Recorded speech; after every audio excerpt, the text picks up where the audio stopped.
Guys, legit na legit talaga. Nandito ako sa tapat ng electric fan may ngayon. Since naka-on yung noise reduction, so wala na talaga siya. As in, perfect, guys. We're vlogging a must-have microphone. Hi! Hi! Hello! Hello! Hi, mga maman sir! Kamusta? So, samahan niyo ako ngayon dahil dumating na yung order natin. I-unbox natin to. Ano nga bang nasa loob? So, yung nasa loob ay microphone. Microphone! Binili namin ito sa TikTok shop sa Boya, Philippines. So, tignan natin kung legit nga ba yung sinasabi sa TikTok shop na kahit yung may mga ingay, gaya ng ingay ng electric fan kapag nagvo-voice over tayo ng ating mga vlog, ay wala daw maririnig ng mga boses or ingay. So, ibig sabihin, noise reduction daw siya. So, tingnan natin kung legit po. Tara, samahan niyo ako. Mommy, on pink one.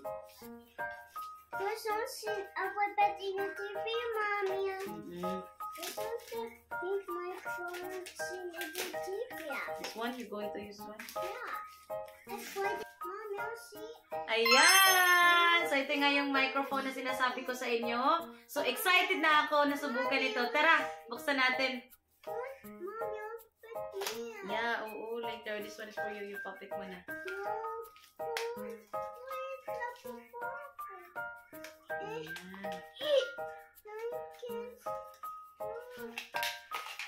Hala.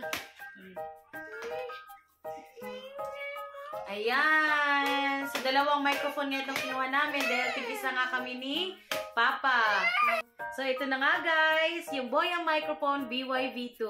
So, tignan nyo naman, dalawa yung inavail ko kasi kahit papano, pag nagko-convo kami ni Papa, kasi lately, kaya kami napa-avail talaga nitong microphone na to kasi napanood namin sa TikTok na sobrang ganda ng mga feedbacks niya. So, yung lately, kaya kami na-avail nito kasi kung napapansin niyo sa mga vlogs namin, ina-upload namin, tapos mga maya, after an hour, dinidelete namin kasi nagkaka-error kami upon uploading the video. So, parang ang naging nangyayari, hindi siya na-monetize. So, siguro dahil factor din daw yun yung ingay sa paligid. So, with the use of this Boya microphone BYV2, legit daw na makukuha yung mga noise, yung kung ibig sabihin, noise cancellation sa paligid, gaya ng lalo na sa mga public places, kung nasa sasakyan, sa mga kalabas, yung mga ingay ng mga tricycle or iba pang sasakyan, at kahit na daw nakaharap ka na nagvo-voice over, na nasa harap ka ng electric fan, so kaya daw i-cancel yung noise. So, excited na ako para subukan to. Ayan, so nakikita nyo, hindi pa siya naka-green. So, ibig sabihin, kapag nag-green na ito, ibig sabihin naka-on na yung kanyang noise reduction. So, press lang natin ito dito. Ayan! So, ngayon, susubukan natin ito, yung boses ko, kung wala ba talagang ingay, kahit nandito ako sa tapat ng electric fan. Ayan. So, subukan natin kumanta. Ayan, feeling singer ako kasi may hawak-hawak akong microphone. Ayan. Mahal na mahal kita dito sa aking puso. Ayan, so nakita nyo naman guys, legit na legit talaga. Nandito ako sa tapat ng electric fan may ngayon. Since naka-on yung noise reduction, so wala na talaga siya. As in, perfect guys. We're vlogging a must-have microphone. Ayan, so kung feel mo lang na parang kumakanta ka lang, yan, pwede mo siyang hawakan. But at the same time, pwede mo rin siyang ilagay dito. I-clip mo lang yan siya sa damit mong ganyan, no? Ayan. Ano ba ito i-clip?